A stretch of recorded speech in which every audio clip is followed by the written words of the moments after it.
So I wanted to do a video, kind of like a rundown of the different modifications I've done on the C55 so far, to kind of give you guys an idea of a little bit more about my car, because I want to introduce my car more to the channel, and that's what my plan is to start that by this video. So I'm going to kind of go front to back, and so first we'll start with the front lip. On the bottom of the bumper there's a carbon fiber lip that's mounted to the bumper, and I wanted to get that to kind of add a little more flavor, if you will, to the car.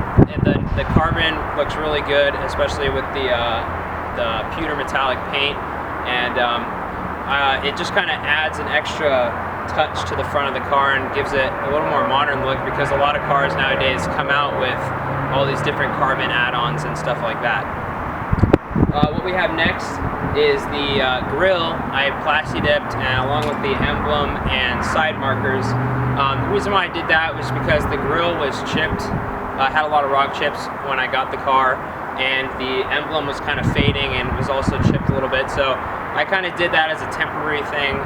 One thing I want to do in the future is get a different grille and get one of the AMG emblems to go on the front of the hood, like the flat AMG emblem. Going next, what we have is the new rims I just got. So you guys all know about the new avant-garde wheels I just got for the car, and I've had them on for a few months now, and they've been nothing but awesome.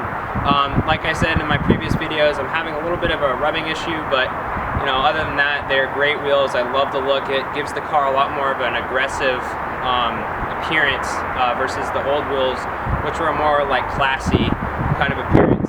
And you know, I love the color, and they really complement the car well, and just the style of wheel really goes with the car. Going back now to the roof, I actually wrapped the roof with my friend TJ. He and another buddy, Kevin, helped us wrap this roof, and it was really cool. We did it in about 2.5 hours. Only cost me about $80 for the materials, and it was a lot of fun. And it kind of, like I said before, it kind of gives the car a little bit more of a modern appearance. As many of the new cars come out, they have like a black roof. It's just kind of one of the new trends that car makers are doing, and it kind of updates the look of the car a little bit.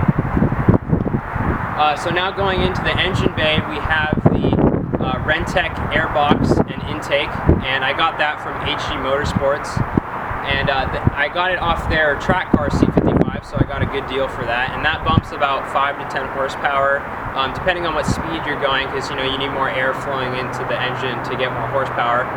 So that was a cool add-on that added a lot more throttle response. The throttle is definitely more lively now that I've added that, and it's really evident on the freeway when you got a lot of air flowing into the engine. Another add-on I did at the same time with the airbox was Rentec short tube headers, and that was one of the biggest add-ons I've done. It adds about 20-25 horsepower based on the dyno numbers that I had when we dynoed it at HG Motorsports, and it's an awesome add-on. That also came off their track car C55, and it gave the car a lot more of a raspy sound, especially in the higher RPM. So it really opens up the sound, allows the engine to breathe better, and as a result you get more power. Going back to the rear of the car, we have the carbon fiber rear diffuser, and that was added on at the same time as the front lip to kind of complete the carbon fiber look. Again, it kind of updates the car, gives it a little more modern look, a little more aggressive racing look like all the new C63s have and stuff like that. One thing I forgot to mention in the engine bay was there is a Eurocharged ECU reflash. So that's about 20-25 horsepower gain, and it was when I first got the car, so it was a little bit harder to realize the power difference. So it wasn't as great of a difference as like when I got the airbox with the headers put on, but it definitely showed in the dyno numbers. So that's a good modification to do as well, because I actually sent the ECU to Eurocharge in Texas. They reflashed it, sent it back to me, and I just put it back in the car, and it was a simple, easy modification.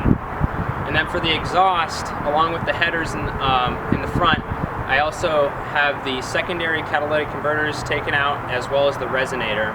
And for those of you who aren't familiar, the resonator is kind of just like a secondary muffler, quiets the car down, for people who don't like loud cars, but all us car guys love loud cars. So just cut that out and then added a straight pipe, as well as the secondary catalytic converters were replaced with a straight pipe as well, and that just opens up the sound more, allows the car to exhaust better, and about 5-10 horsepower gain. So that's basically all of the modifications I've done so far on the car. And you know, if you guys have any questions, please feel free to ask. Leave a comment below, because I'd be happy to help you guys out if you're a fellow C55 owner, or if you're a Mercedes owner, or if you're just looking to modify your car in general. There's great places to start modifying your car that aren't so expensive, and then you can kind of build up to the bigger modifications later on. So thanks for watching, guys, and if you have any comments, again, please leave them in the comment section below, and I will see you guys in the next video.